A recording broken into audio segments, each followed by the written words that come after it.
జై గణేష్.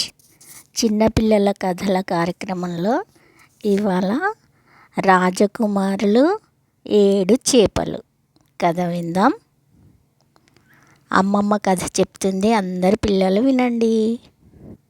అనగా అనగా అనగా ఒక రాజు.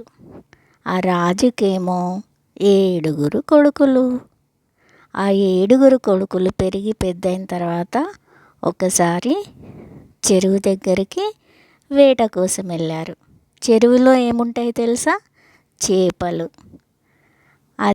ఆ చేపల్ని వేటాడి తలా ఒకటి చొప్పున 7 కదా, 7 చేపల్ని తీసుకొని వచ్చారు. తీసుకొచ్చి ఏం చేశారంటే 7 చేపల్ని ఎండబెట్టారు. ఎండబెడితే అందులో 6 ఎండినవి, ఒక్కటేమో ఎండలేదు. అయితే రాజకుమారులందరూ ఆ చేప దగ్గరికి వెళ్ళి, చేప నువ్వు ఒక్కదానివే ఎందుకు ఎండలేదు అని అడిగారు. అడిగితే అప్పుడు ఆ చేప ఏమనింది, నాకు గడ్డి మోపు అడ్డం వచ్చింది, అందుకే నేను ఒక్కదాన్నే ఎండలేదు, మిగిలిన అన్నీ ఎండిపోయినాయి అని చెప్పేసింది. అప్పుడు ఇంకా రాకుమారులు ఆ గడ్డి మోపుని కోసం అడిగిండ్రు. ఏమని? గడ్డి మోపు నువ్వు ఎందుకు అడ్డం వచ్చినావు అని అడిగిండ్రు. అప్పుడు ఆ గడ్డి మోపు ఏమని ఆన్సర్ ఇచ్చిందంటే, నన్ను ఆవు మేయలేదు అని చెప్పింది. అప్పుడు వాళ్ళందరూ కలిసి ఆవు దగ్గరికి వెళ్ళారు. ఆవుని కూడా అడుగుదాం ఎందుకు తినలేదని చెప్పి. ఆవు గడ్డి ఎందుకు మేయలేదు అని చెప్పి అడిగిండ్రు.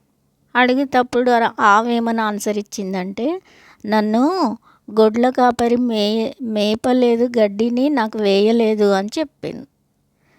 చెప్తే ఇంకప్పుడు ఆ రాజకుమారులందరూ ఆ అబ్బాయి దగ్గరికి వెళ్ళిండ్రు. ఎవరి దగ్గరికి? గొడ్ల కాపరి దగ్గరికి వెళ్ళి ఏమన్నారంటే, ఎందుకు నువ్వు రోజు మేతేస్తావు కదా, ఇవాళ ఎందుకు ఆవుకు మేతేయలేదు అని అడిగారు. అడిగేటప్పుడు ఆ అబ్బాయి ఏమన్నాడు, నాకు మా అవ్వ బువ్వ పెట్టలేదు అన్నాడు. అయ్యో అదేంటి, నీకెందుకు బువ్వ పెట్టలేదు అవ్వ అంటే అందరికీ అన్నం పెట్టద్ది కదా అని చెప్పి అమ్మ దగ్గరికి వెళ్ళారు. వెళ్ళి అమ్మ నువ్వెందుకు ఆ అబ్బాయికి అన్నం పెట్టలేదు అని అడిగింది. అడిగేటప్పుడు ఆ అమ్మ ఏమని ఆన్సర్ ఇచ్చింది, మా చిన్న బాబు ఏడ్చాడు అని చెప్పింది.